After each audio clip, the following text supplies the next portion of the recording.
present to you Mayor Stacy Kinder. She has lived in Cape Girardeau since 2000. She has been involved in many local and charitable organizations. She attends La Croix Church, has served at the local Young Life Committee for 20 years. She is a member of the Cape School Board from 2008 through 2014. She served twice as president of the board. She has served at the Cape City Council since 2018 and was elected mayor this past April 2022. She has 4 children, and she's been married to John Kinder, who is a local ophthalmologist for 31 years. So please give a warm We the People applause. Welcome to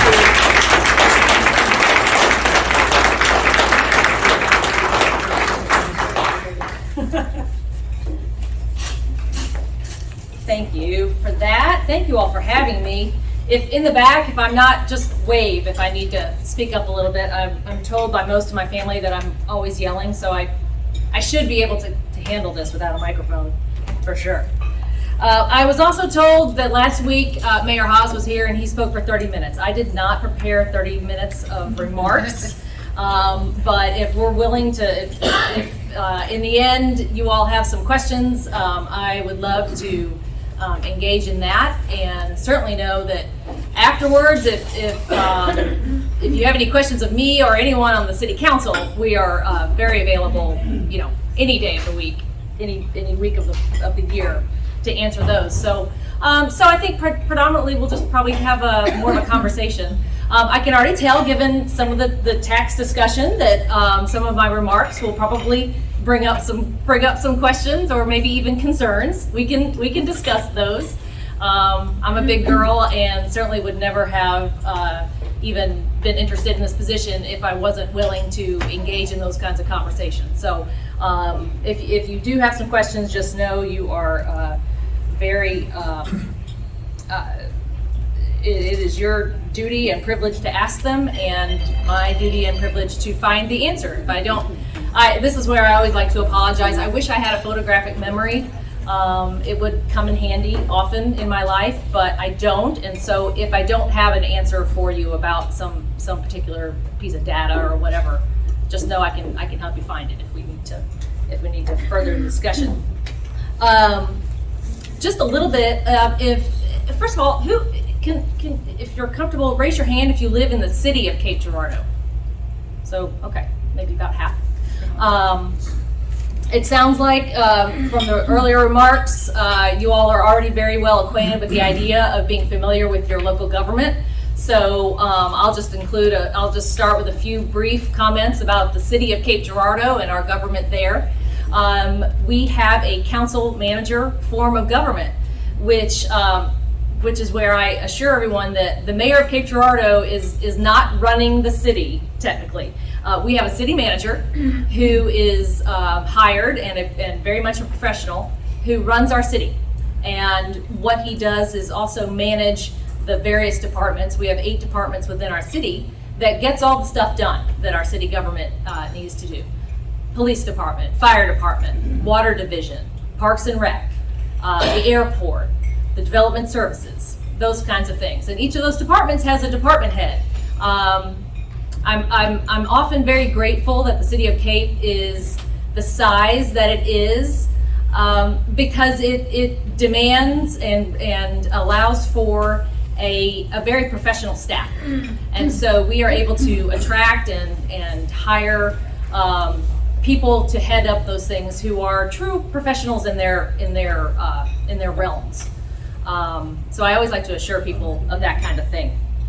Not to say everything's perfect. Of course it isn't, but knowing that there are some people who are very learned and very professional in all of those things, I think it's for me it's confidence building for sure. And then of course we have a city council. I, as the mayor, am the president of the board, so to speak, but I am one of 7, and so there are 7 votes, 7 equal votes. The mayor has, of course, a lot of extra duties that the rest of the council doesn't have, but when it comes down to the brass tacks, I am one of 7. We strive to be very open and transparent. That was something in my campaign that I really tried to speak to the community about. I think, quite frankly, we need to be doing a better job. I don't think that job can ever be 100% perfect, right? In terms of people wanting and needing to know what is going on in their government, but that is something that we are really striving to do. And it starts with, as I said before, just the availability of each one of us to each of you. Our cell phone numbers and email addresses are posted on our city website, and I know they get that message is out there because certainly my contact info is used a lot, and I know other people's are as well. What was I going to say? Something along those lines that I was going to mention. I'll just jump into a few things, and we can talk more about whatever particular things that you all want to speak about. I have some abridged comments just because I've recently given the 2022 State of the City address. Actually, if you go to the city website, cityofcape.org, that address is front and center on that webpage. And actually, I want to echo something Jan said earlier, just regarding the city government and our city information. Our website is really good, and you can easily spend an hour a day looking into our city website. There is a lot of information there pertaining to, well, everything we do, really. If you have questions about, where the taxes are going and what's funding what and what projects are happening, it's all there. And certainly the information about who to contact to get more information is there as well. But I've been given that State of the City message to numerous groups, and basically just have been speaking to several other groups recently, and going back to the issue about speaking for 30 minutes, have had much less time recently to have those comments going. So again, wasn't coming to planning on speaking for 30 minutes for sure. But there are a number of large-scale projects and initiatives going on around Cape, and you may have noticed them already, some of them, or you definitely will soon. We have massive street projects, sewer and drainage projects, a new Kappa Hall pond. I don't know if you've seen the progress or the mess going on right there, but that's a huge project. New ball fields, pools, a new airport terminal and hangars will be coming soon. And as I mentioned, all of that information is there on the website if you want to dig into that some, or we can talk about it further today. So all of those things have been covered under various voter-approved tax initiatives in recent years. The park and stormwater tax was passed in 2018. The capital improvement sales tax was passed in 2019 to cover most of the large-scale capital projects that I just mentioned. The Transportation Trust Fund 6 was passed in 2020, and that covers street repair and new street projects. And in 2021, the Internet Use Tax was passed, which applies our city sales tax to internet purchases. The city has already been able to use proceeds from that to better fund the salaries of our city staff. And I'll get into that further if we would like to. I did want to briefly address a big cause of concern we have in Cape Girardeau right now, which is various issues regarding public safety. The most obvious aspect of that is gun violence, which people are seeing and hearing much too often. I don't believe Cape is unique from other cities of our size and stature in what we're seeing, but what is unique is our community's resistance to accepting the status quo, and the resistance to throwing up our hands and just admitting that our culture now just is what it is. I don't hear that from citizens who contact me. There's concern, and there's a desire to stem the tide and reverse the way things appear to be going. We are also a community that's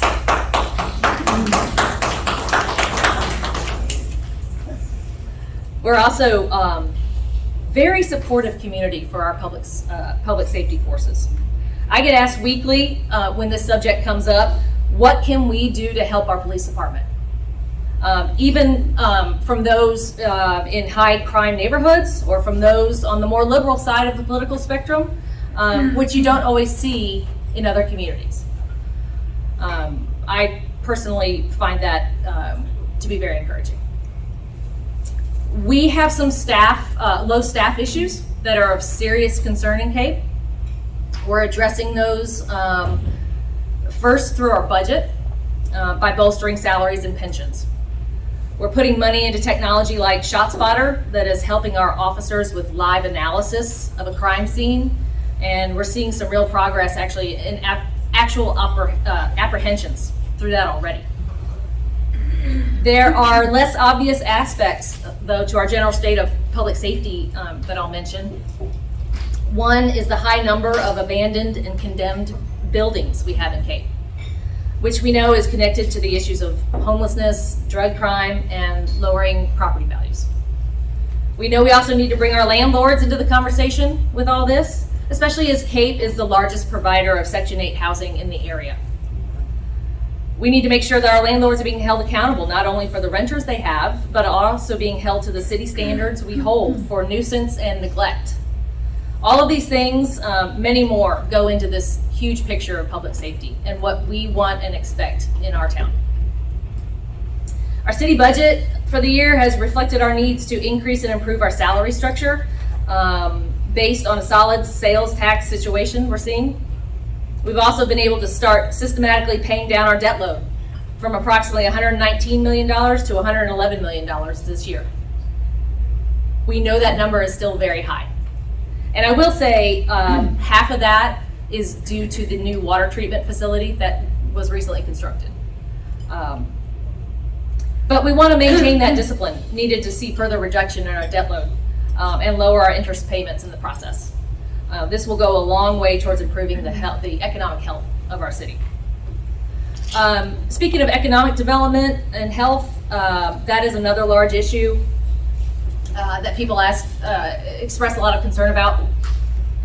There are various things that are being invigorated and paid attention to right now that I think are really exciting.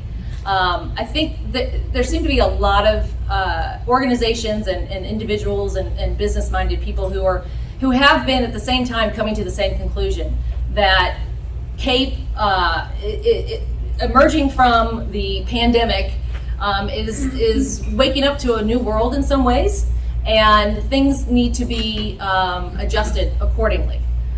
We do not have the same economy that we had 40 years ago. And so how we approach economic development in some ways is going to need to change as well. I can say let me back up and say the City of Cape, I spoke about our departments that we have. We do not have a department for economic development. That has been largely in the past left to what's called the Cape Area Magnet. That organization is going through a process that I was just mentioning. They are restructuring, and I think very soon, if you're interested, you will be hearing about how that organization is developing a forward-thinking approach. Yes, still including industrial recruitment, which I think we've always tried to have here in the area, but also looking to enhance and attract workforce development in the areas of our traditional trades, but also digital trades, emerging economies, and also having a real focus on innovation and entrepreneurship.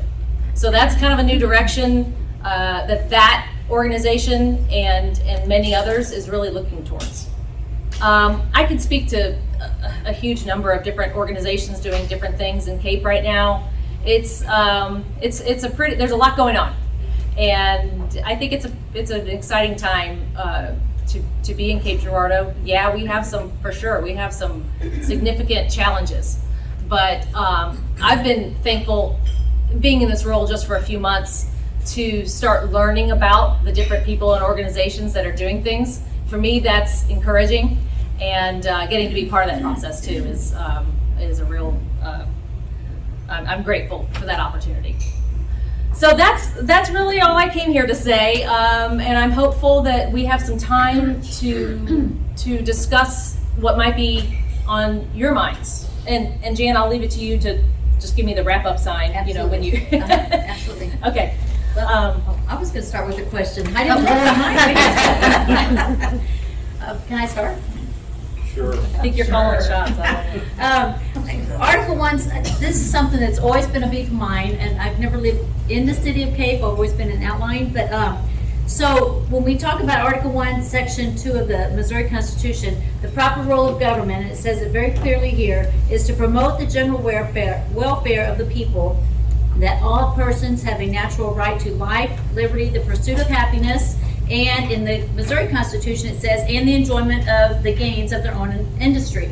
So I bring that up is because you mentioned two points. I want to get to gun violence, but I bring that up is because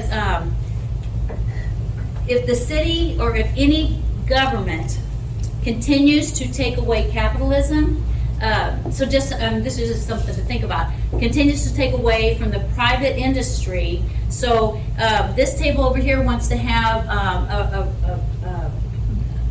a gym. Okay, you guys are all going to open up a gym, and it's going to be privately owned and everything, but then the city goes to open up another gym, right, open to the public, and it's like the Osage or open to stuff. That is a direct conflict with private industry. So that's just something I've always wanted to tell somebody, so I'm telling you. Okay. That's a complete, that's why we've become more dependent on government, and we don't participate in your gym membership because the government's providing it. Same as rental land, when they would always rent wedding chairs and this and that or whatever, lots of stuff. But now, if we go to the arena, they have all the tables and the chairs. Anyway, I don't want to get on a soapbox. But you did bring up the gun violence, and I know some of you clapped about that. But you guys would go back to what, we are a liberty group. Liberty comes from God, and we are never going to change until we change the conscience, the heart of people. So if Ms. Kinder wants to continue to come down with laws and laws and laws and laws, is it ever really going to work? No. She almost took my question. Oh. Good minds. I would like to know, when is the last time you read the Missouri Constitution, and what do you consider the role of government? I have not read the Missouri Constitution from front to end, as a sitting down. And you are leading our city. That is scary. I'm just scared. Yes, it is. It should be required before you put So, well, you take an oth. I'm not going to hammer you, but you do take an oath. I did So take an oath. go to Article 3. Zone in on that. I will. I'm going to write it down. I'm getting hammered because I haven't read the Missouri. I have not read the Missouri Constitution from front to back as a novel. I will endeavor to do so. I'm not making fun. I appreciate your point. I really do. That's actually your manual to leading citizens constitutionally. I will say what comes up in my daily job are the ordinances of the city of Cape Girardeau. Which this trumps. The Constitution trumps any Yes. statutes Yes. Okay. and ordinances. Well, Absolutely. we might be an area, where we have some disagreement because If you haven't read the Constitution, then you don't know. I didn't say I haven't read any of the Constitution. I did not say I haven't read any of the Constitution. Okay. What I meant was I just haven't sat down as a book and read Yeah. from front. I thought that's what you were asking. Well, here and here. I will say though, I'll just add, we do have ordinances in Cape Girardeau that a lot of people really value. Whether I don't know if you're opposed to all city ordinances or in general as an issue or Well, you not. actually haven't answered my question. What do you consider the role of government? The role of government. That's in the Constitution, and you have to know that in order to lead the city. Well, I think the role of government in general is simply to provide, for some of the ability for the people to live a free and prosperous life. I think there are some ways the government helps do that. For instance, keeping us safe to pursue our endeavors, to live a healthy life. David. I've always wondered the relationship between our city and our university. Because in the last 20 years, we've seen, I've always wondered, and if I yell too loud, just let me know. 'Cause the relationship between our city and the university, because it is quite evident in the last 12 months that it's taken 20 years for this university to fall on its face through public exposure of Houck Stadium. The place is a mess. It's So my falling down, yes. question is there a relationship if they're in our city limits? Do you have some kind of, hey, you gotta turn right, you're turning left? Do you provide direction? Do you coordinate? What the hell are you doing? Things of that nature. the city of Cape does not have any jurisdiction over SEMO. But do you have a relationship? The place is a muck. Now, it's getting fixed. It has hit rock bottom. I know. Are you talking about the university or the stadium? The university. There's things that I shouldn't know that I know. But I'm just letting you know, it has hit rock bottom and there's people who are bouncing off the floor. We're gonna be okay. But my question is, how did it get there? And how did the city allow it? Is there no oversight? They're part of our city. There is oversight of SEMO. It's a public university. The oversight comes from its Board of Regents, which is appointed by the state. And the oversight comes at the state level. Well, my question is because they're in our city, Yes. smack dab in the middle, is there no working relationship with our city council and the Board of Regents to coordinate prosperity? I think in the past, I can't really speak to anything before I got on the city council. Probably not as much as people would think or perhaps hope for. Again, the true oversight comes, as I said, from the Board of Regents. There are issues where SEMO and the city do have very clear interaction. Streets, for example, things kind of in and physical things surrounding and mostly infrastructure. Those become city issues for sure. However, I can tell you, having sat on the city council for the past 4 years, the city council never heard once about the state of Houck Stadium, for example. So that brings me to a point, and I apologize for interrupting.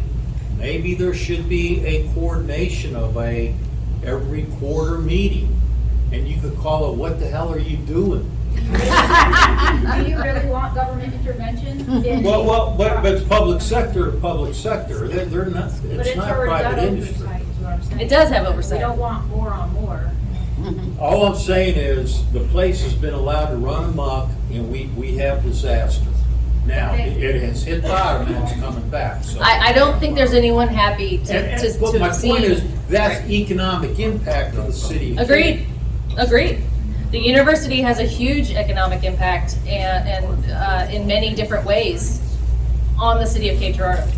And that stadium complex actually has an economic impact on the city. So Okay, we're gonna move forward. Say to David that Keith Holloway is a citizen of Table talk, Cape please. Girardeau, and he could talk to Keith Holloway right here in town, who is on the board that Stacy's talking about. there are several people in the city who are on the Board of Regents. No, I mean on the state board of regents, not on the SEMO board of regents. Oh. On the state board of regents for all university properties and For the state system. For Okay. the state system, which SEMO is included in, Sure. and he lives right here in Cape, Keith Holloway. He and then there's a SEMO board, and I know 3, maybe 4 of those people live in Cape Girardeau as well.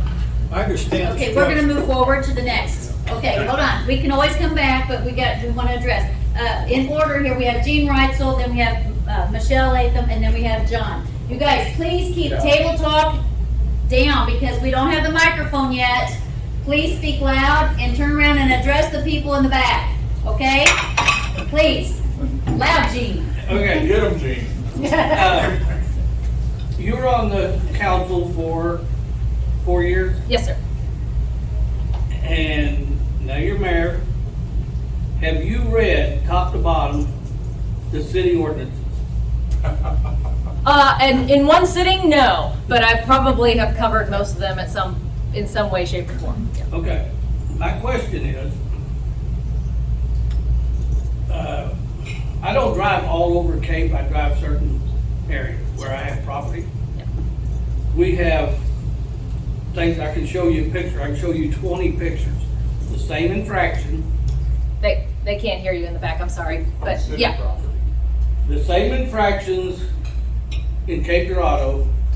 I have bitched, I have called the police department 20 times, and when I call, I said, I called last week about this, and we don't have a record of it.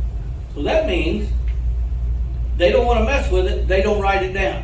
Somebody's not doing their job. So, Are you talking about like a neighbor? no, absolutely not. Okay. I'm talking about semi trucks parked up on top of fire plugs in residential area. Both of those are infractions. Parked in front of my property, blocking my driveway sometimes. That's an infraction. If you drive down Bloomfield Street, which you probably don't get over there much, I live down that road, so well, familiar. you need to take those things off so you can see there's a pile of mattresses and junk at around the 1400 block of Bloomfield. Okay. Been there for a month. Okay. Right down the street, there's Johnson grass this high. Been there for 2 years. Mhm. William Street, right across from Kentucky Fried Chicken. There's a van sitting on blocks. Been there 10 years. I guarantee it's been there 10 years. I don't care what the people say. No, I believe you. And it does me no good. You've got nuisance officers, you've got the rental people, and you got the police department, and no three of those groups are doing anything when you call. Okay. So I think probably every council member could tell you that the majority of our contact with citizens is probably from nuisance complaints, is what you're talking about. I'm sure. And oftentimes people will try to contact the city and they don't, for some reason, feel like they're getting through. Is that the way it should work? Absolutely not. But what I would suggest to you is contact me or another council member if you're in the city of Cape. Well, let me give you an invitation. I'll use my $4.79 a gallon diesel fuel, and I'll drive you and one of your whoever around to just the ones that I drive by all the time. Anytime you want to go. I'm a private business owner. I can get away anytime. I can give you my card when this is over. You call me and I'll take you on just a little hour trip. And if you don't see that somebody is not doing their job, then I'll never call you again, and I'll never call the police department again. I'm happy to talk further with you about that, Okay. and to go to those places. I actually do that quite a bit.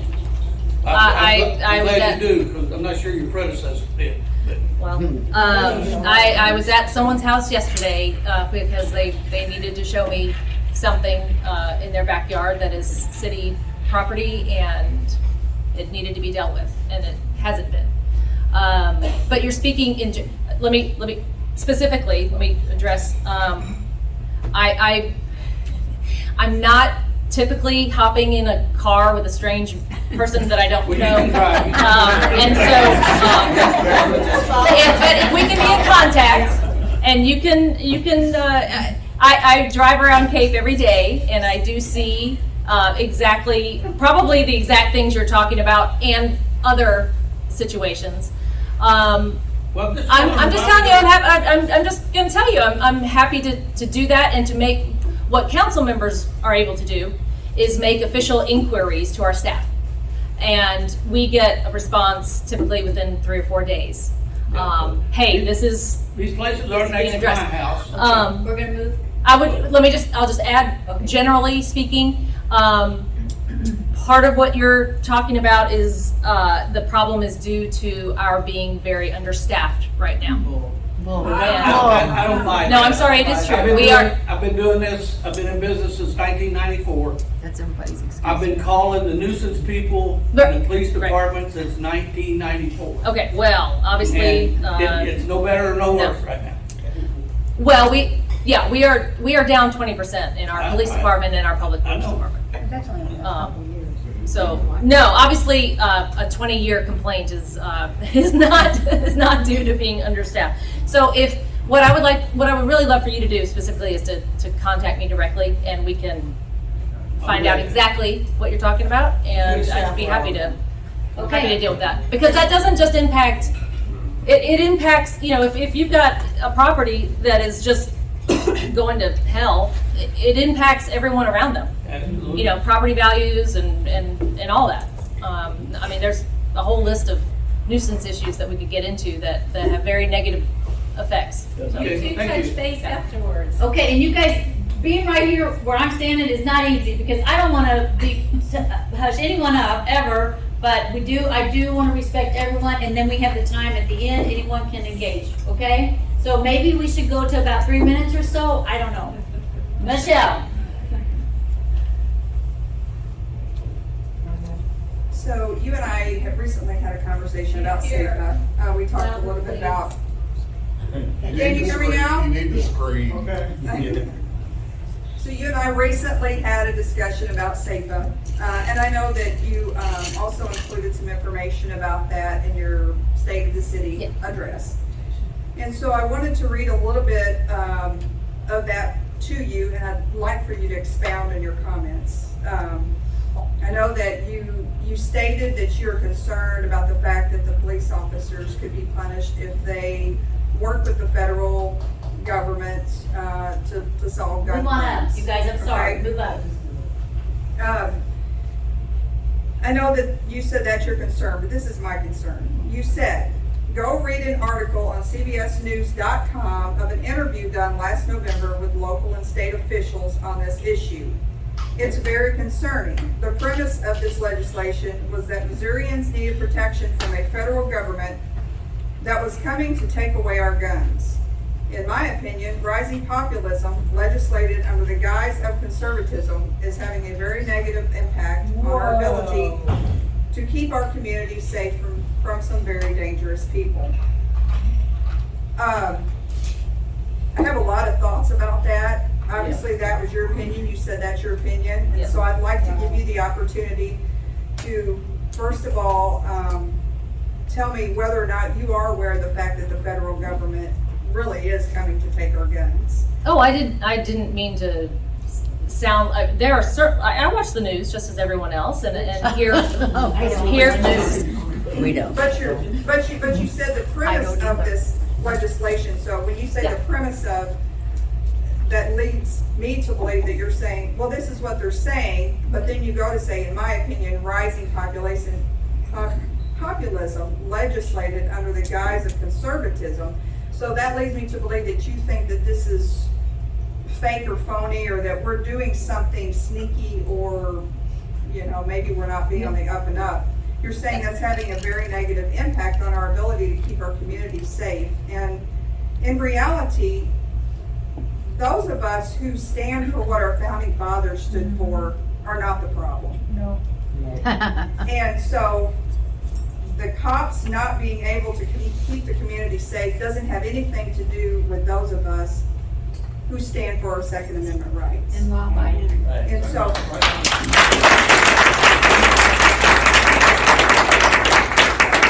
I would love to give you the opportunity to expound on what you said. Obviously, I feel a certain way about it. You know how I feel about federal government intervention. MRCTI, trying to dictate to us what we're doing with our rivers and such. And so I'd like for you to please confirm that we still are not going to be involved with MRCTI, and also expound on your comments, please. And thank you. Okay. Well, I'll start by saying, despite what you may think from those comments, I certainly am a staunch supporter of our Second Amendment. I think our police department, everyone in that police department would say the same thing. So when they have complaints about working within the new parameters of this relatively new law, it is not a critique against the Second Amendment at all. What it is a critique of is perhaps some unintended consequences. I'm not sure. I haven't spoken directly with the co-sponsors of that law, that SAPA law, Second Amendment Preservation Act. But the reality on the ground, let me go back to your original question. My comment about my concerns was that in reading the law, I think it's quite clear what the intention of the law was. The intention of the law seems to be to keep a federal government from overreaching and exerting a will specifically related to the Second Amendment and gun ownership on the individual. I think the law clearly reads that way. And so what I was saying was, I think the premise of the law, the intention of the law is quite clear. And quite frankly, I don't know that I disagree with that. I don't agree with what I hear from our federal government regarding a lot of gun issues. So that's what I meant by that.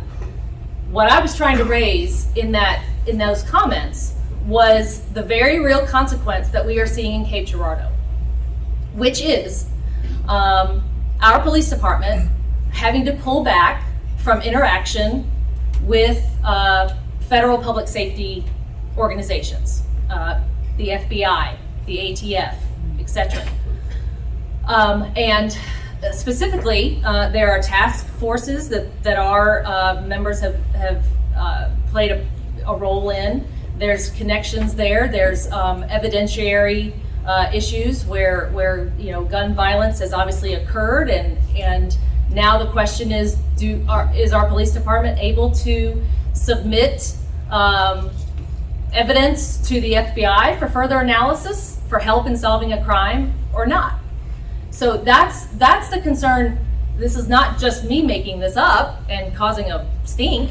It is coming from our police department, and it's coming from our local FBI agents who are very concerned, especially because historically in Cape Girardeau, that has been the way we have gotten some very dangerous people off the streets who are engaged in gun violence, engaged in very dangerous, drug situations, and just seem to think nothing of using a gun to commit a crime. And so given the public safety issues that Cape Girardeau has, we feel like we need every tool in our toolbox. And one of those tools has been a coordinated working relationship with some federal public safety law enforcement agencies. I understand, and that's why I said to you, I acknowledge that you said that, and I understand what you're saying, but you said under the populism, under the guise of conservatism, as if we the people who stand for what the founding fathers intended for us, which was the Second Amendment and a freedom to own our guns. That's what I associate conservatism with, and maybe you don't associate it with that, but I want to understand why you would say under the guise of conservatism, populism under the guise of conservatism. what do you mean by that? Yes. I wanna know. Yes, I want to. Well, what I mean is, I've always considered myself a conservative. I suspect most people in this room do. When we, let me reference that 60 Minutes interview as a way to I explain. watched it. Yeah, I watched it. It was I tell David you- Whiteley out of Poplar Bluff, and I can't for the life of me understand why we would want more federal government in our city government. With the way it is now. So Well- there's nothing about having more federal government in our business that's appealing to me. So even I when also- an FBI crime lab might be able to help a police department solve a gun crime. Yeah, well, corrupt. That's exactly right, and where does it stop? And where does it stop? And that's the thing, it's a slippery slope. Well, So- I tell you what, I mean, if you are,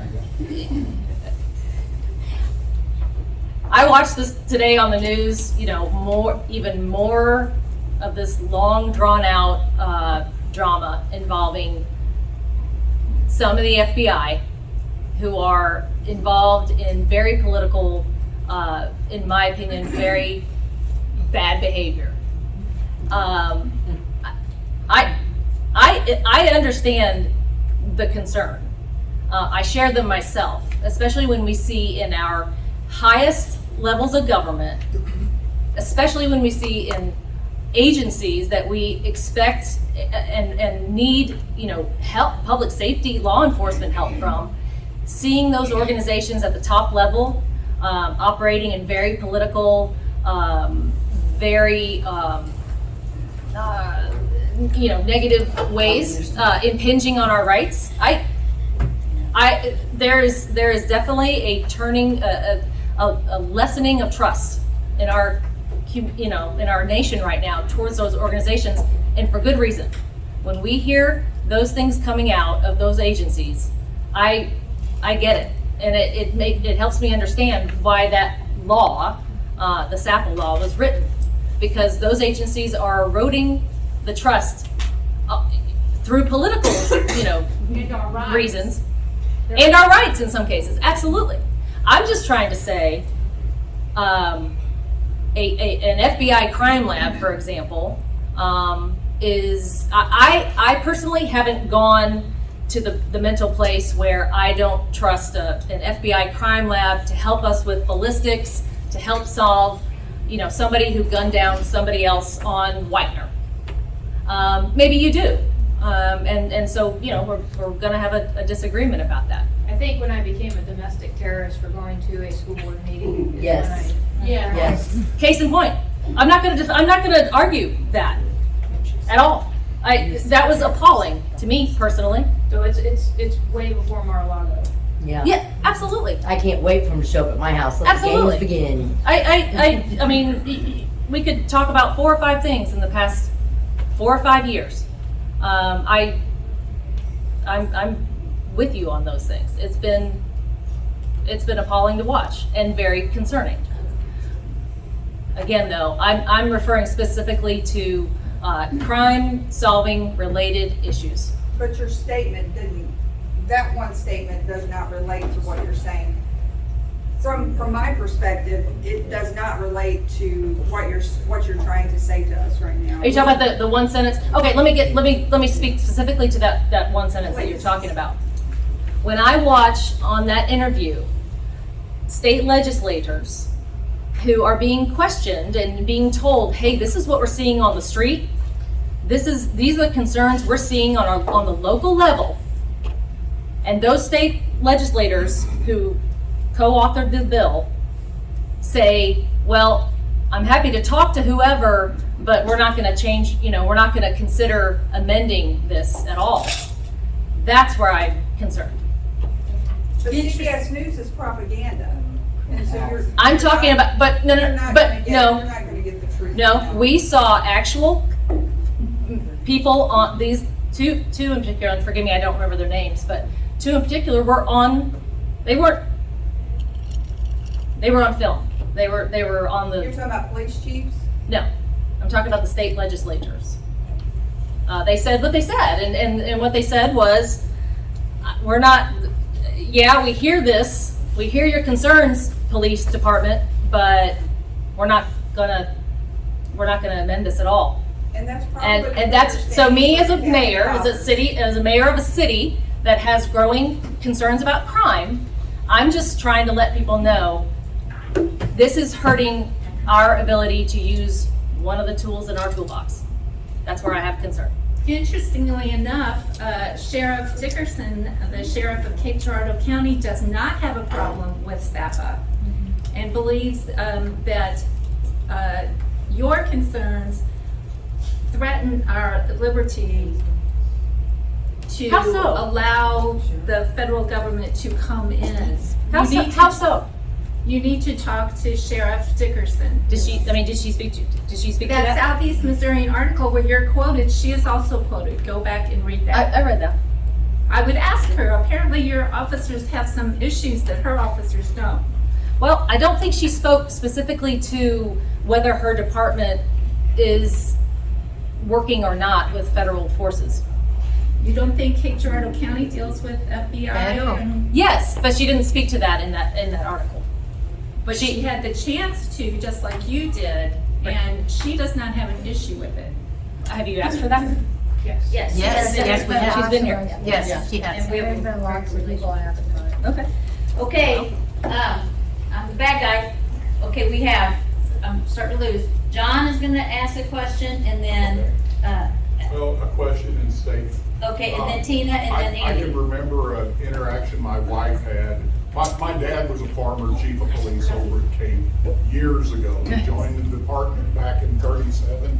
He was with the department for 37 years. And back then, most of your police chiefs were retired highway patrol, Army provost marshals, forceful men that basically didn't take any shit off of anybody. And from about the 1980s on, the city council has been hiring administrative, clerical, what's the right word for this? Pussies. Is anybody offended? The council is hiring these gutless people. You know, the last decent chief of police we had was Butch Boyd. You know, and Butch didn't take any crap off of anybody. And he didn't play well with the council, but, well, and Gene's uncle was a reserve chief. Well, his, if you married him, he's your uncle too. You had people that knew what they were doing, not administrative. You know, they hired one back in the 80s, I won't mention the name. The guy came to town, he didn't even own a handgun, probably never fired one. That was your chief? It's leadership is what's lacking. And my wife got sideswiped over on Independence Street. She was sitting at a left turn, car hits her, rakes aside, paint transfer, car takes off, she tracks them down, gets the license number, files a report. You know what we heard back from them? Nothing. You think that would have happened when Fritz or Runyon were on the department, Gene? Okay, No. all right. Do you have any, did you want her to make a comment back to you? Yeah, go ahead. You had a statement, not really a question. Do you have a question? That was a Okay, all right, I'm Forceful sorry, statement. and did I cut you off? And Okay. back in the late Hold on. 70s to early 80s, the joke with the Cape Girardeau, and this was the older officers, that the department had become a daycare center for the university's criminal justice dropouts. Okay, all right. Pass those Sorry, I along to went Chief Blair. out of line here. Linda had a comment? Just a quick comment on what my Loud husband, stand? what my husband was saying about ordinances being passed, being enforced. Have you heard of the broken window syndrome and or not syndrome, but Theory. that idea? Right. If you take care of the small crimes, the big crimes will not come. But when you let a neighborhood just devolve into trash, devolve into, trucks up in the yard, that kind of stuff, which is against our ordinances, then people in that neighborhood have less respect for their neighbors, have less respect for the town, and then you get crime. I believe that if you start enforcing our ordinances, that maybe we could do something about the crime and about the disrespect that people have. That's just what I want to say. Okay, thank you, Linda. Next I'll was. just comment by saying I agree. Okay, next was, Tina was next. I think. Okay, help me out here, you guys. Go ahead. Okay, my question is, I guess you've seen the education that this group offers as far as the Constitution and Christine Hall. Would you be willing to come and be a part of that education? Because in my opinion, I feel it would make a better mayor of you, a better leader.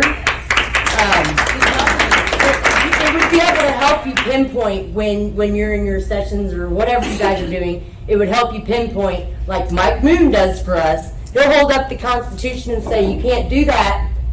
That goes against this right here. I mean, he's ostracized because of that a lot of times, but we stand behind him because of that. And P.S., your chief, city, he was one of my best customers, coming and drinking and then getting in his car driving off. I used to run a bar and grill here in Cape.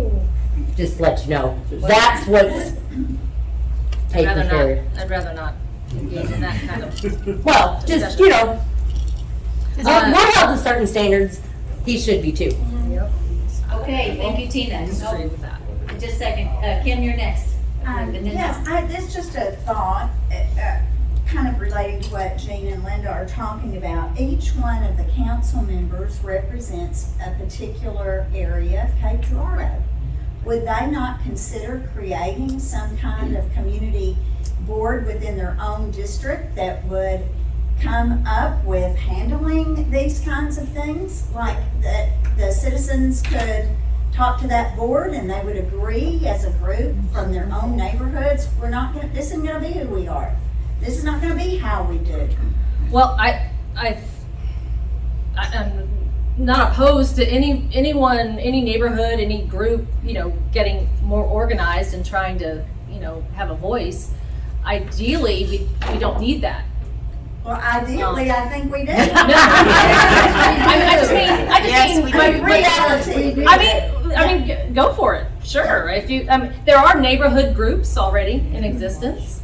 Oftentimes, I think they find, more strength in coming together and having, a group voice. I just think the councilman that represents the district could be more involved, could be more hands-on in what's going on in their own district. Otherwise, they're really not representing the people who elected them to the council. Right. Well, are you implying that there are council members who aren't concerned about these issues? Yeah. No, Absolutely. I don't know who represents the Wrightsville's district at all, but if they have talked to their own councilman and nothing has been responded to and I don't know, if that's or of that the case, particular district that's represented. I would certainly feel very comfortable about calling my councilman if there was something going on in my district, and I would expect that they would do something about it and get back to me. They would say, my hands are tied, I can't do anything, or they would say, I'm gonna look into it, or I have made that note and I understand in 2 weeks it will be taken care of. Yep. I think it is the council's responsibility, and, well, I'm just trying to say that we do too. If there, I didn't hear that. I mean, if you're hearing from a council member who's not not gotten a response, no, I totally agree with you, Kim. I think that's what our role is. I do too. I'm glad you feel that way. And you made some comments about Cape Area Magnet restructure, forward thinking. I'd like to know what that means. And because that whole development, employment, attracting businesses to the area was kind of vague to me because I'm not directly involved in it and don't understand the lingo. It was vague. Digital trades and entrepreneurs. Exactly what does that look like, and who are you trying to promote and attract to come in and raise the level of employment opportunities here? Or is it a problem that we don't have enough people who will work to attract people to our community to be employers here? Jackson gave us an 11-point list last week of all of the industry and activity that they have. Restaurants and bars, we get a lot of those. No, thank you, Tina. But I'm talking about jobs with benefits and wages and that sort of thing. What exactly is going on there? Well, so in Cape, there's a wide variety of those types of things, ranging from, if you want to call it trades or traditional, more blue collar versus, other types of jobs, ranging from that to more what I was trying to speak to in terms of digital, meaning think about just in the past 5 years, how you shop, how you get your entertainment, What does that have to do with pay? I mean, I'm saying, are you saying that you are recruiting a business that provides digital services to Sure. the world? You have done that, and who is it? I have not done that in 4 months that I've been the Well, I mayor. don't No, mean you, I forgive me. mean the city. Well, And so you've been there 4 years. What is So- new in Cape Girardeau as far as employment is concerned?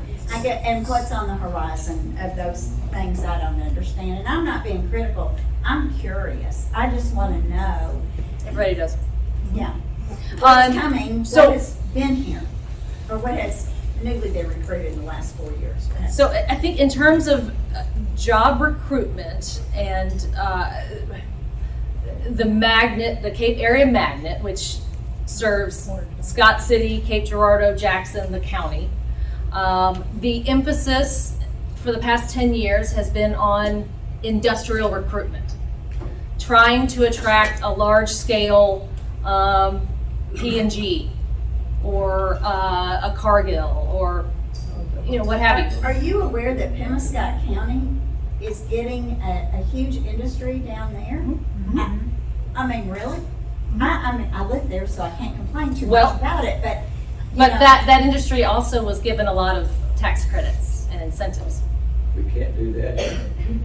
We don't want to do that. Do you want it? I mean, based on what I heard at the beginning, I was just trying to read the room. I don't know. Just so you know, the name of the game in these days in attracting a lot of large scale, what we think of as industry here, often more and more we see involves tax credits, incentives, very cheap sell of land, various different. So the things you talked about don't include those kinds of incentives, is that what Well, you're saying? what we- You're what going we- another way? We have not seen any success in the past 10 years in bringing something like that to the city of Cape.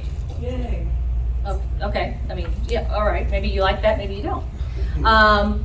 And so what the thought is, the strong belief amongst those who are working on business recruitment and economic development is that there are still companies that are looking to relocate in Cape Girardeau. But think about, how business does business these days. There is a whole world of opportunity to attract businesses and individuals who maybe just need a small office. They don't have to physically, have a large warehouse or a giant office building any longer to do work that may be more digital in nature. That's what I was referring to. And so an emphasis on those kinds of jobs, which people who you know try to forecast, you know, say 30 years down the road, might be, you know, realizing more and more is going to be part of the job force, especially, you know, with our younger people who can't seem to do anything without a phone in their hand, but some things that they're doing digitally are very impressive. We're seeing huge success with the Codify organization in downtown Cape. They are attracting and recruiting businesses that are entrepreneurial in style, small scale, but they also don't require a huge physical footprint because maybe their business is really more able to be, to be done electronically, digitally. That's what I was referring to. How does that create growth? I mean, where are the jobs in that? And I see one person working that, where are the 200 that get hired by that person? Well, they're not in Cape. Let me know, how does that job create 200 more jobs? Well, I can tell you. So Codify actually, and I'm not here to plug one company, but I can give you an example. And the Codify organization this past spring launched it's a cooperative kind of across the entire southern swath of our state, it involves workforce training, starting even in high schools, and then later in life. But workforce training in some of these digital occupations. They believe 700 jobs will be created over the next, I think it was 5 years. Compare that to a factory that relocates and announces 700 jobs. Different, but there's some similarities too, in terms of job creation. So you're saying that Codify worked with a company. Can you please stand up and address the crowd? So you're saying that Codify worked with a company in your history with the city that is creating 700 jobs, not just in Cape, but across the state. Yes. Is that what you're saying? Yes, they have launched, it's called SOMO, Southern Missouri, I forget the technical name of the whole thing, but it involves, really teaching digital trades, educating or re-educating adults for different kinds of jobs. And so that would be, I think, categorized as kind of an emerging economy. Certainly in Cape Girardeau, our government is funded generally by our sales tax revenue, and that requires a brick and mortar store for people to buy stuff in. But we also know that people are buying more over the internet, right? Stores. So sorry. Because we don't have enough stores. A lot of our big stores have left. You got, Yes. You got what, Walmart and Target?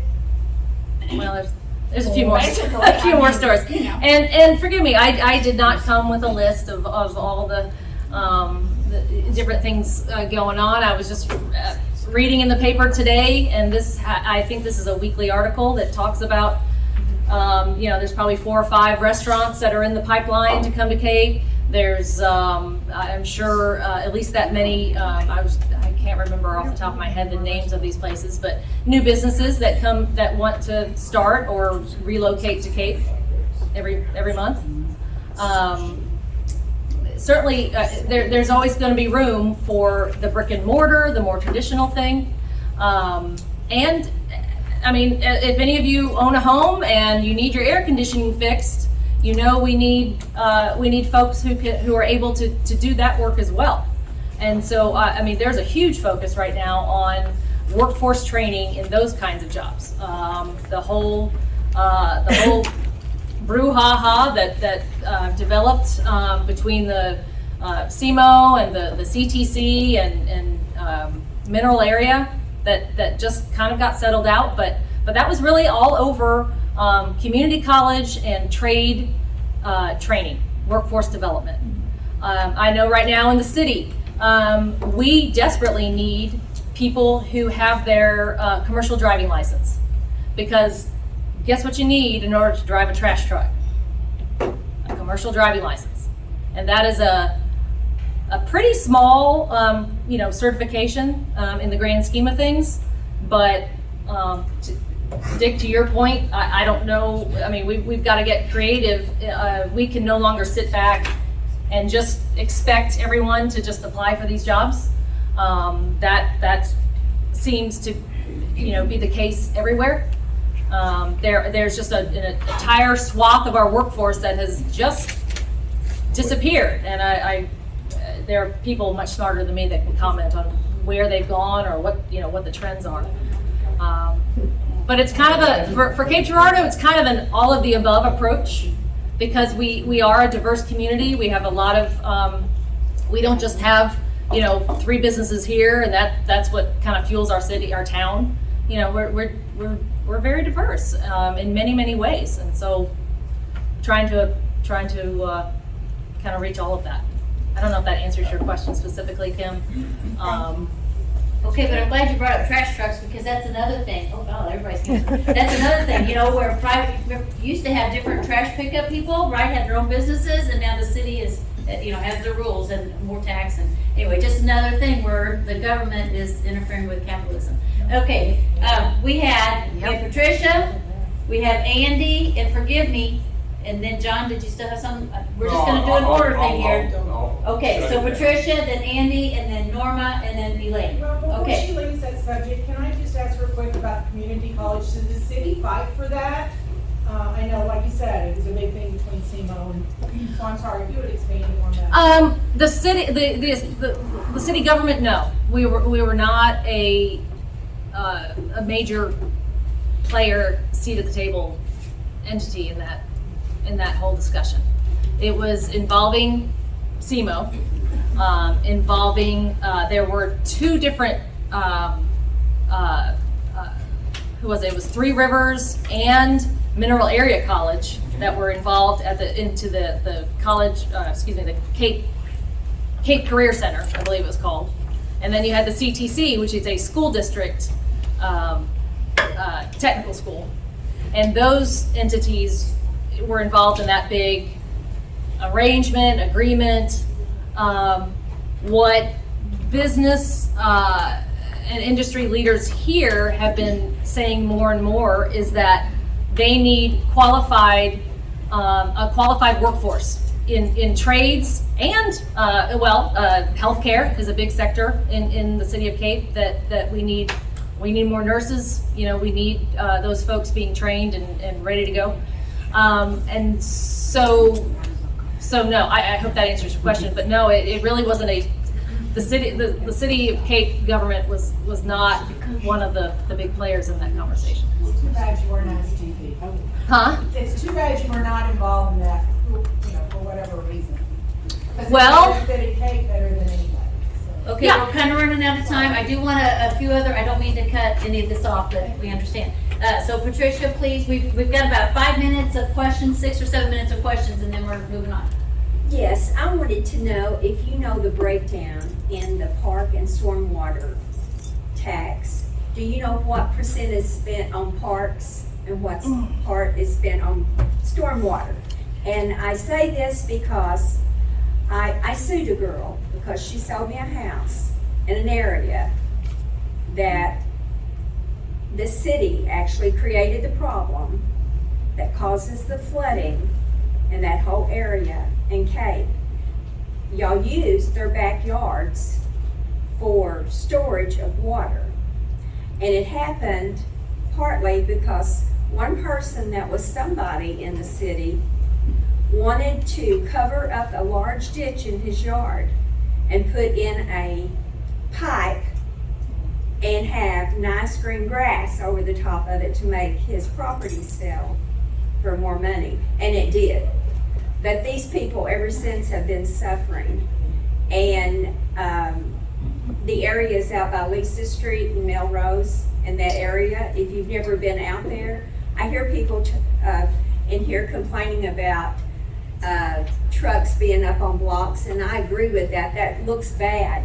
But when that tax was actually passed, It started out as a stormwater and park tax.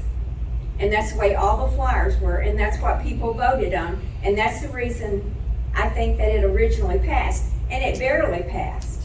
And that's been years ago.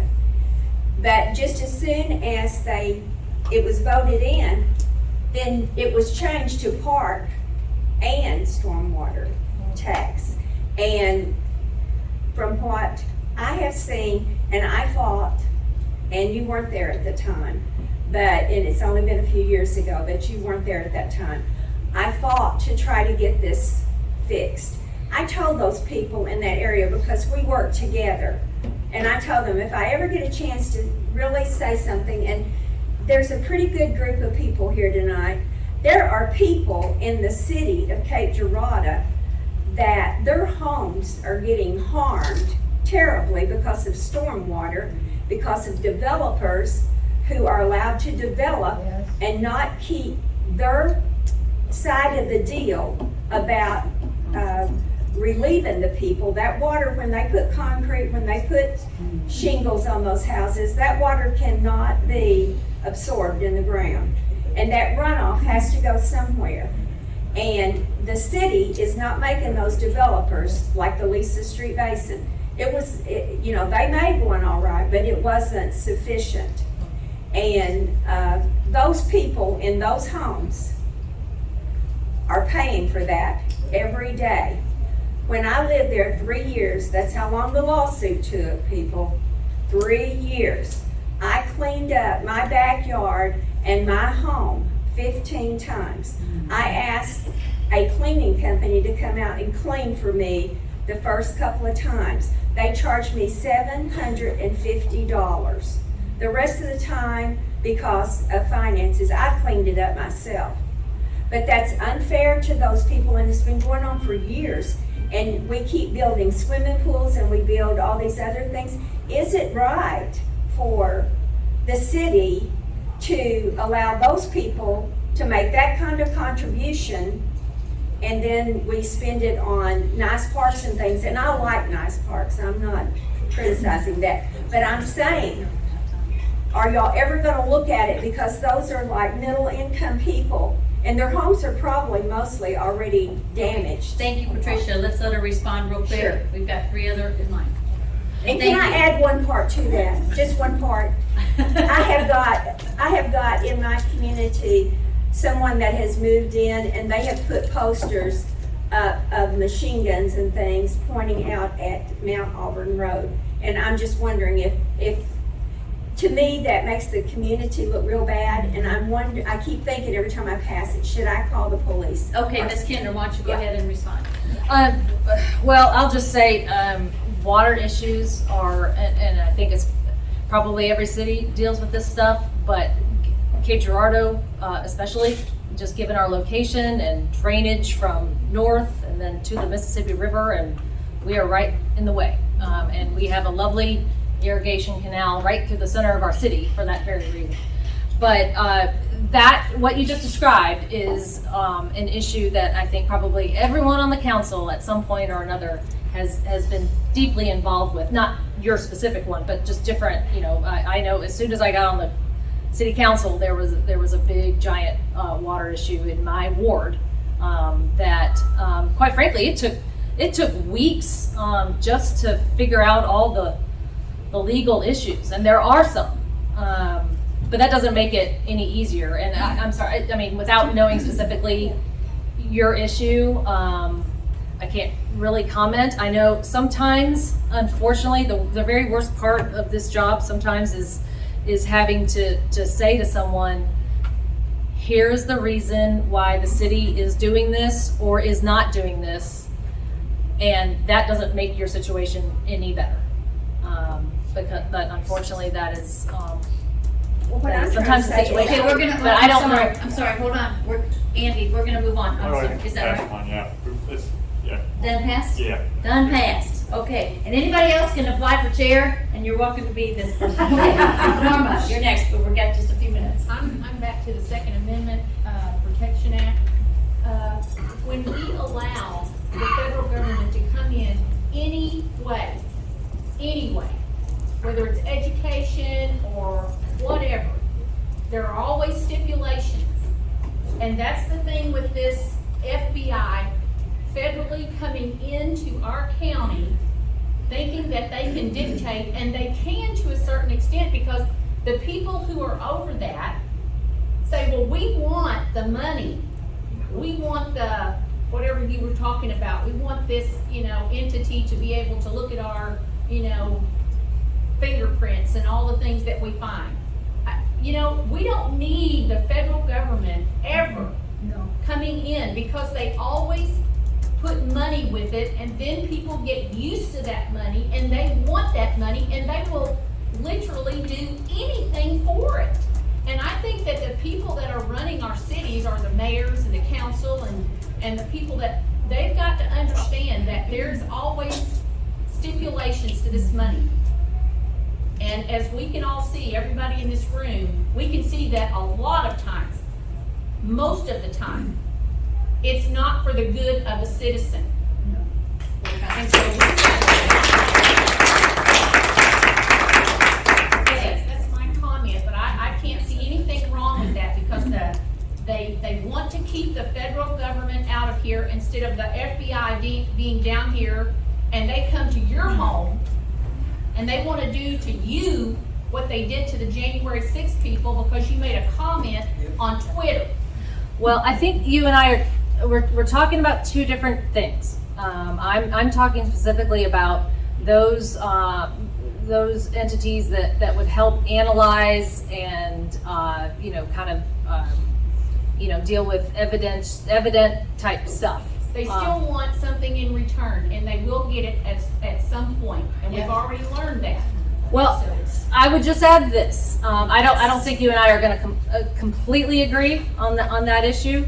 I would just add this. If the city of Cape wants kind of to do everything in house, that's going to cost money, and where the city of Cape gets its money.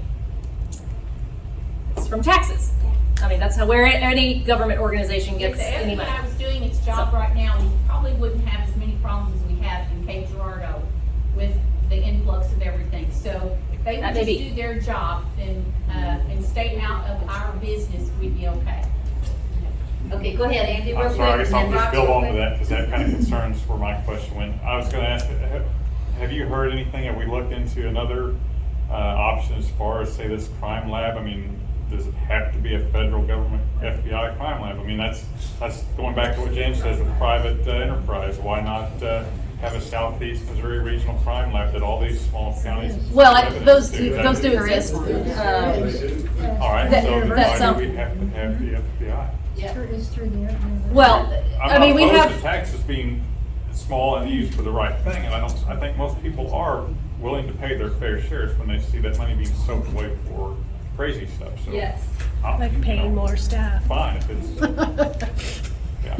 So just to say that, well, because we don't want to raise taxes, well, I don't want to raise taxes either, but I don't. I guess I don't. I guess my and I don't even know if I'm disagreeing with anything you're saying. I would just. It's not an argument. It's just no.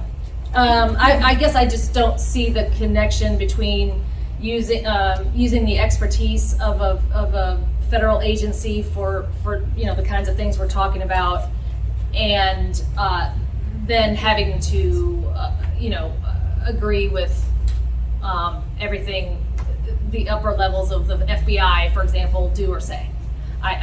So you think they just work as a charity and will never expect anything Sorry, back? I didn't hear you. I'm sorry. So you think they work as a charity and would never expect anything back, no favors from the police department or anything like that? I think they do enjoy working together on crime-related issues.